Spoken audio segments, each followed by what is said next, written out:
pitch to pitch. So the title, Road Less Traveled, was inspired by the final two lines of Robert Frost's famous poem, The Road Not Taken.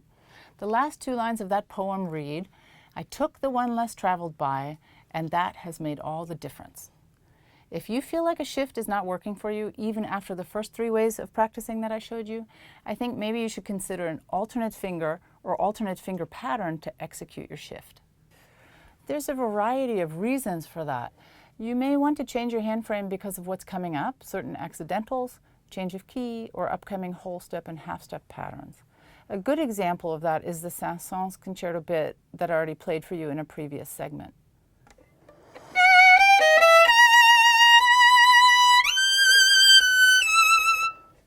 Okay, so for that slide up or that shift up, really if I stay in the key, I should be shifting on the second finger from B to F sharp and then land on G. But I prefer to go B natural to F natural. It does make it a tritone, so that's a little unusual, but it lines up my hand for what's coming up, which is a whole step. Once I start shifting down, I need a whole step between 3 and 2, and it just fits better. So I like using F natural instead of F sharp. Whoops.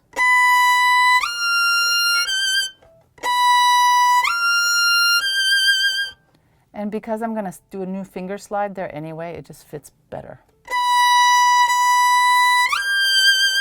And then I'm already lined up for the half step.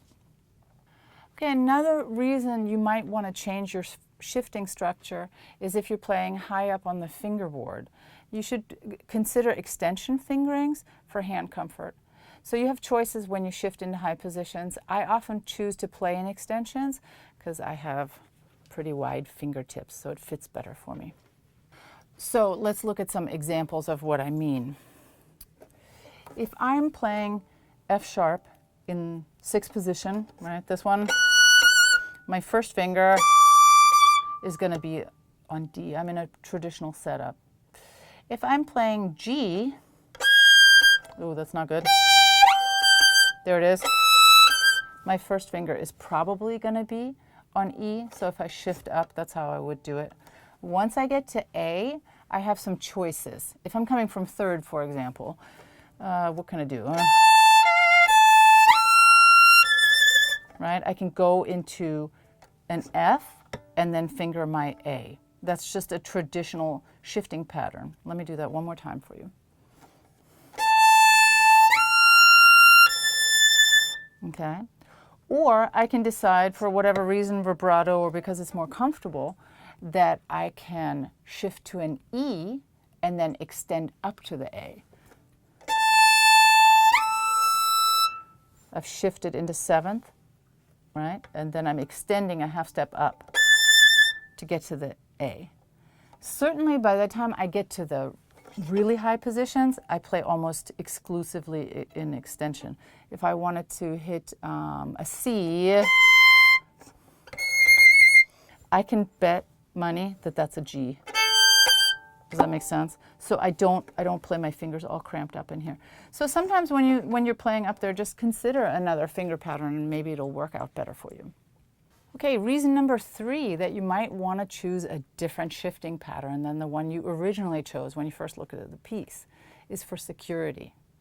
Before you start a piece at the very beginning, or when you have rests before a shift, you may want to use a finger that you feel most confident in rather than the last finger that was played in the passage as a shifting finger, okay? So in my case, I often choose first fingers because I just feel like that's my rock star finger. So if I have a choice, I'll shift up on 1. Let's look at Mozart Concerto number 3 one more time.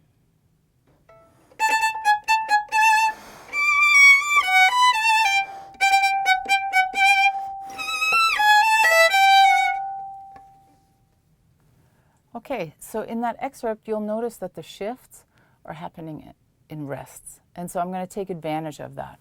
Instead of shifting my 3, which is the last note played, and then shifting up on that 3,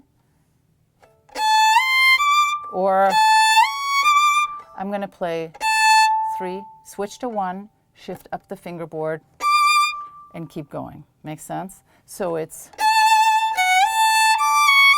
that's what's hidden in the rest, but you just can't hear it. Same thing in the second bar in particular, that I do not want to shift to a C sharp tritone configuration. I just don't do it very often. I don't feel secure in it. But I would rather shift 1, 1, F sharp to B. So backs up to,